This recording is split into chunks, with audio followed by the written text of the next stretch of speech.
इस पासे किसान है, दूसरे पासे पुत बैठे ने किसानों के। 26 जनवरी में लगता है कि कोई यहो जी गड़बड़ होंगी है या करवाई जाएगी। सरकार की बेईमानियां हैं। सरकार हमें बदनाम करने के लिए कुछ भी करा सकती है।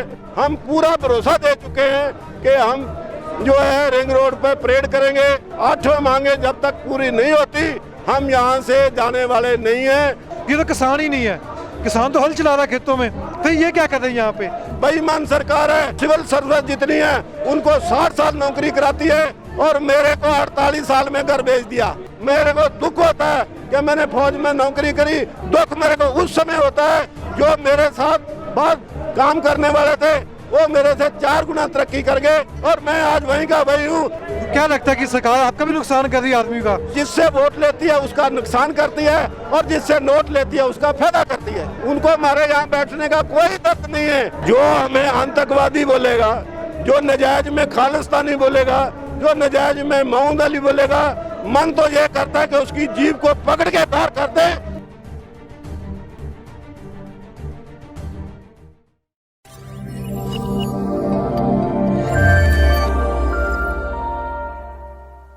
सत श्री अकाल दोस्तों, पंजाब न्यूज़ से तुहाडा सब का स्वागत है। जिस तरीके नाल हर एक वर्ग का व्यक्ति इत्थे आ रहा। 26 जनवरी भी है, किसानों ने परेड भी करनी है। साडे नाल आर्मी तो रिटायर होए बलदेव सिंह ने जो कि राजस्थान तो आए ने, आपां उन्हां नाल गलबात करांगे। मैं जी पहले भी जिक्र करता होना कि मैडल जो है ने, तुसीं सीने ते मैडल लगे देख रहे हो, मैडल इदां नहीं मिल जाते। ये बहादरी वास्ते मैडल मिलते हैं जो कि बहादरी का काम किया जाता है। जो कि एक व्यक्ति सवावां लंबियां देंदा सरकार नूं, उस वा मान सन्मान नाल उहनूं विदा किया जाता है। रिटायरमेंट जो होंदी है, बलदेव सिंह नाल गलबात करांगे। आर्मी विच ने गल भी आप आर्मी की करांगे कि 26 जनवरी नूं जिस तरीके नाल बड़ी चर्चा चलती सी कि आर्मी लगी है, CRPF लगी है, वो एक्शन कर सकती सी, पर पुलिस ने हुण जो कहता है क्लीयर करता, रोड क्लीयर गलबात हो चुकी है कि वह किसान ते परेड कर सकते हैं। भी किसान जो ने दिल्ली वाल परेड कर सकते हैं। आप इन्होंने को जानेंगे। जिस तरीके मैं पहले ही जिक्र कर रहा कि आर्मी होंगी है, जो आर्मी च मैडल इदा नहीं मिलते, बहादरी के काम करने पैंदे ने, फिर जाके मैडल मिलते हैं। हुण सामने भी आर्मी लगी है, इस पासे किसान है, दूसरे पासे पुत बैठे ने किसानों के, वो भी आर्मी के विच हैगे ने। 26 जनवरी में लगता है कि कोई यहो जी गड़बड़ होंगी है या करवाई जाएगी। ऐसी गड़बड़ किसानों की तरफ से नहीं होएगी बिल्कुल भी। हम पूरे डिसिप्लिन में रहेंगे। सरकार की बेईमानियां हैं। सरकार हमें बदनाम करने के लिए कुछ भी करा सकती है। अगर कुछ भी होता है तो उसकी जिम्मेवार सरकार है। हम पूरा भरोसा दे चुके हैं कि हम जो है रिंग रोड पर परेड करेंगे और उस परेड से वापस अपनी जगह पर आराम से आकर के इस आंदोलन को चलाएंगे। जब तक चलाएंगे जब तक सरकार हमारी 8 मांगे नहीं मान जाती, 8 मांगे जब तक पूरी नहीं होती हम यहाँ से जाने वाले नहीं हैं। हम घर से आगे हैं। अब जाएंगे जब हम जीत के जाएंगे, सरकार को हरा के जाएंगे। ये सरकार जो है ये पूरे देश को गिरवी कर रही है। अडानी और रिलायंस को वो हम बिल्कुल काम होने नहीं देंगे। हमारी जान तो जा सकती है लेकिन देश को गिरवी होने नहीं देंगे। जैसे जैसे बोला जाता है कि आपके मेडल लगे हुए हैं, बहादुरी की वजह से मेडल मिलते हैं, जैसे बोला जाता है ये तो किसान ही नहीं है, किसान तो हल चला रहा है खेतों में, फिर ये क्या कर रहे हैं यहाँ पे? ये बोला जा रहा है कहीं ना कहीं। ऐसे जब हम नौकरी करते थे तब हम जवान थे और जाके जवान बने। हमने फौज में नौकरी करी और वापस हमारी जमीन जायदाद है, वहाँ आके हमने खेती शुरू करी तो हम किसान बन गए। ये तो जवानों के साथ बेईमान सरकार है। लोग जो प्राइवेट सर्विस सिविल सर्विस जितनी है उनको 60 साल नौकरी कराती है और मेरे को 48 साल में घर भेज दिया। क्यों? कारण क्या?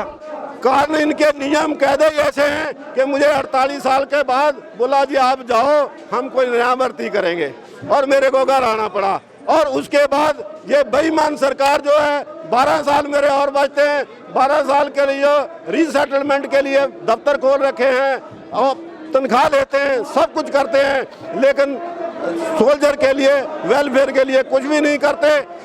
जो अंग्रेज होते थे पुराने ज़माने में, जो फौजी पेंशन जाते थे, उन्होंने सारी ज़िंदगी अपनी जो कमाई का टाइम होता है आदमी का 30 साल का, वो सारी ज़िंदगी उसने उसमें लगा दी और उसको बाद में बुढ़ेपा आ जाता है। उसकी कमी को पूरा करने के लिए उसको ज़मीन अलॉट करती थी।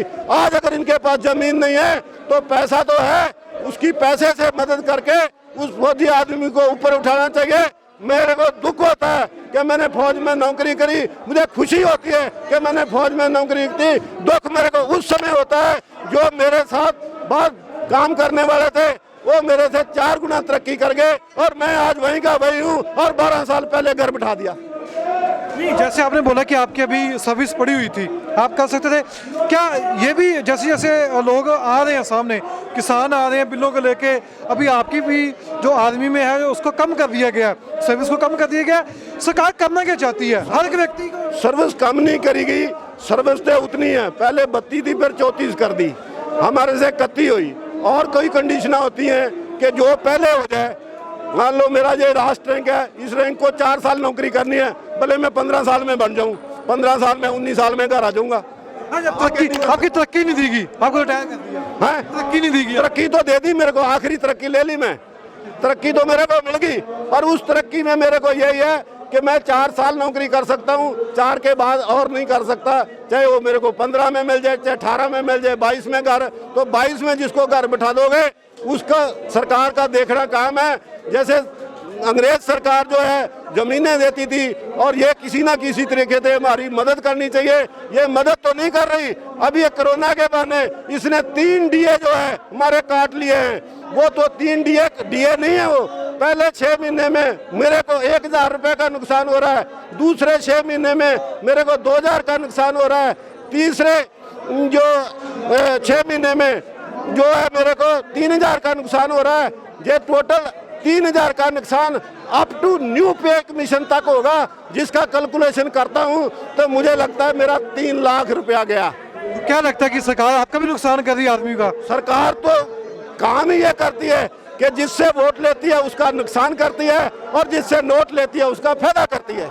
अच्छा, क्या लगता है जब आप बोल रहे हो, वो भी फौजी जो लोग बोले थे, उनको कहा जाता है कि जो भी व्यक्ति बोलते हैं सरकार के खिलाफ कि देशद्रोही हो गया, भी देशद्रोही ये जो बोलते हैं इनको तो पता ही नहीं है, किसानों के पहले बोल दिया कि आतंकवादी है, खालिस्तानी है, हक मांग रहे हैं, जब कोई व्यक्ति हक मांगते हैं ऐसे क्यों बोलते हैं? ये जो उनके पास पावर है वो बोल सकते हैं लेकिन कर कुछ नहीं सकते।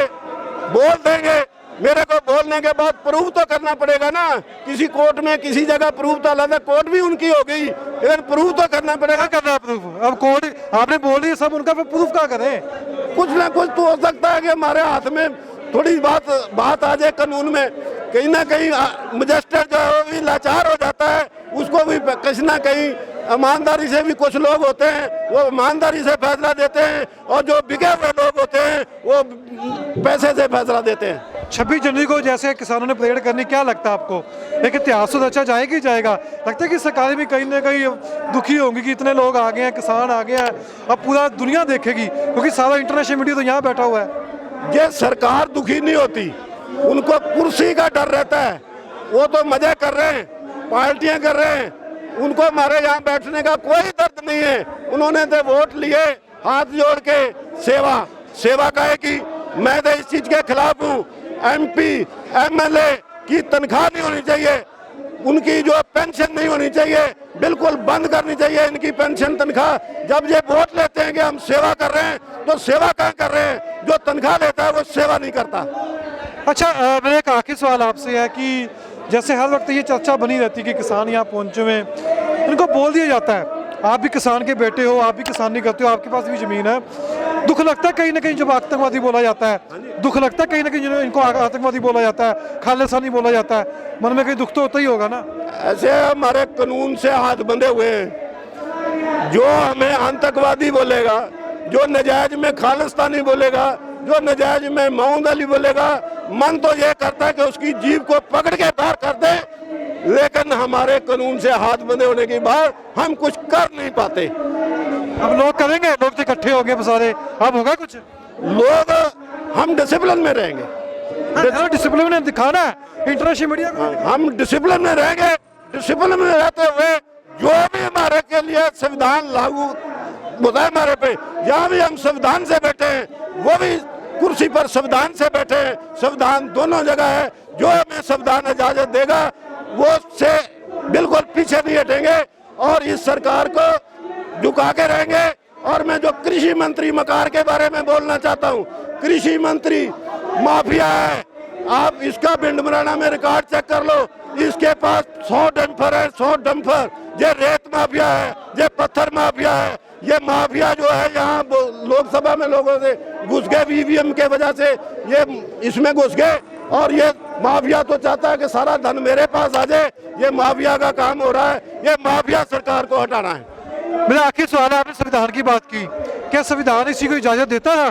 पंजाब दिल्ली में आया, हरियाणा में उसका दस्ता रोके, ये भी संविधान के खिलाफ था ना? ये संविधान के खिलाफ है, लेकिन सरकार उनकी है। यहाँ पर हमारे कानून से हाथ बंधे हैं। बात तो मैंने वही, उसके लिए कोई कानून नहीं है। उसके लिए देखो, उसके लिए कानून है नहीं ना, यही तो इस संविधान में गलती है। हम संविधान को भी दोबारा लिखने के लिए तैयार है, हम इतिहास को भी दोबारा लिखने के तैयार है। ये आंदोलन उसकी दिशा तय करेगा कि संविधान दोबारा लिखा जाएगा या इतिहास दोबारा लिखा जाएगा। जब सरकार हंकार जाती है तो क्या होता है फिर? जब सरकार में हंकार आ जाता है तो क्या होता है? अंत कैसे होता है? जब सरकार है, आज तक पब्लिक के आगे सरकारें हारती हैं, कभी पब्लिक नहीं हारी, वोट डालने वाला कभी नहीं हारा, सरकारें हारी है। आज हार जाए तो ठीक, कल हारे तो ठीक। अंत क्या होता है? हंकार का अंत क्या होता है? हंकार का अंत तो पराजय है। ਇਸ ਸਾਡੇ ਲੈਫਟੀਨੈਂਟ ਬਲਦੇਵ ਸਿੰਘ ਜੋ ਕਿ ਰਿਟਾਇਰ ਨੇ ਆਦਮੀ ਤੋਂ ਇੱਥੇ ਆਏ ਨੇ, ਰਾਜਸਥਾਨ ਤੋਂ ਇੱਥੇ ਆਏ ਨੇ, ਕਿਸਾਨਾਂ ਸਮਰਥਨ ਕਰਨ ਆਏ ਨੇ। ਜਿਵੇਂ ਇਹਨਾਂ ਨੇ ਜ਼ਿਕਰ ਕੀਤਾ ਕਿ ਬੜਾ ਦੁੱਖ ਹੁੰਦਾ ਜਦੋਂ ਕਿ ਖਾਲਿਸਤਾਨੀ ਆਤੰਕਵਾਦੀ ਮਾਓਵਾਦੀ ਕਹਿੰਦਾ, ਕਿਤੇ ਨਾ ਕਿਤੇ ਜਾ ਕੇ ਮਨ ਵਿੱਚ ਵੀ ਹੁੰਦਾ ਵੀ ਅਸੀਂ ਫੌਜ ਹੈਗੇ ਆ, ਬਾਪ ਇੱਥੇ ਬੈਠੇ ਹੋਏ ਨੇ, ਬੱਚੇ ਜਿਹੜੇ ਨੇ ਫੌਜ ਵਿੱਚ ਹੈਗੇ ਨੇ, ਬੱਚੇ ਸਰਾਤੇ ਬੈਠੇ ਹੋਏ ਨੇ, ਬਾਪ ਨੂੰ ਕਹਿ ਦਿੱਤਾ ਜਾਂਦਾ ਕਿ ਆਤੰਕਵਾਦੀ ਹੈ। ਮਨ 'ਚ ਦੁੱਖ ਜ਼ਰੂਰ ਹੁੰਦਾ, ਫਿਰ ਉਹ ਬਾਲੇ ਖਾਂਦਾ ਮਨ ਜਾ ਕੇ ਅੱਗੇ ਕਿ ਉਹਨਾਂ ਨੂੰ ਕੀ ਜਵਾਬ ਦਈਏ। ਸੰਵਿਧਾਨ ਦੀ ਗੱਲ ਚੱਲਦੀ ਹੈ ਵੀ ਸੰਵਿਧਾਨ ਦੇ ਅੰਦਰ ਰਹਿਣਾ। ਜਦੋਂ ਪੰਜਾਬ ਤੋਂ ਦਿੱਲੀ ਆ ਰਹੇ ਸੀ, ਹਰਿਆਣਾ ਸੜਕਾਂ ਪੁੱਟਦੀਆਂ, ਉਦੋਂ ਸੰਵਿਧਾਨ ਕਿੱਥੇ ਸੀ? ਉਹ ਗੱਲ ਕਿਉਂ ਨਹੀਂ ਕੋਈ ਚੱਕਦਾ? ਗੋਦੀ ਮੀਡੀਆ ਅੱਖਾਂ ਬੰਦ ਕਰ ਲੈਂਦਾ, ਕੋਈ ਬੋਲਦਾ ਨਹੀਂ। ਉਹ ਤਾਂ ਲੱਗਦਾ ਸਾਡੇ ਨਾਲ ਬਣੇ ਨੇ ਪੰਜਾਬ ਨਿਊਜ਼ ਨਾਲ। ਪੇਜ ਨੂੰ ਲਾਈਕ ਕਰਨਾ, ਵੀਡੀਓ ਸ਼ੇਅਰ ਕਰ ਦੇਣਾ ਇਹਨਾਂ ਦੀ, ਤਾਂ ਕਿ ਦੂਜਿਆਂ ਨੂੰ ਵੀ ਪਤਾ ਲੱਗ ਸਕੇ ਕਿ ਸਾਬਕਾ ਫੌਜੀ ਵੀ ਸਮਰਥਨ ਦੇਣ ਆਏ ਨੇ। ਤਾਂ ਹਰ ਇੱਕ ਗੱਲ ਜੋ ਇਹਨਾਂ ਦੀ ਹੈ ਉਹ ਬਹੁਤ ਵਧੀਆ ਇਹਨਾਂ ਨੇ ਕਿਹਾ, ਬਹੁਤ ਵਧੀਆ ਇਹਨਾਂ ਨੇ ਆਪਣੀ ਸਾਰੀ ਗੱਲਬਾਤ ਰੱਖੀ ਹੈ।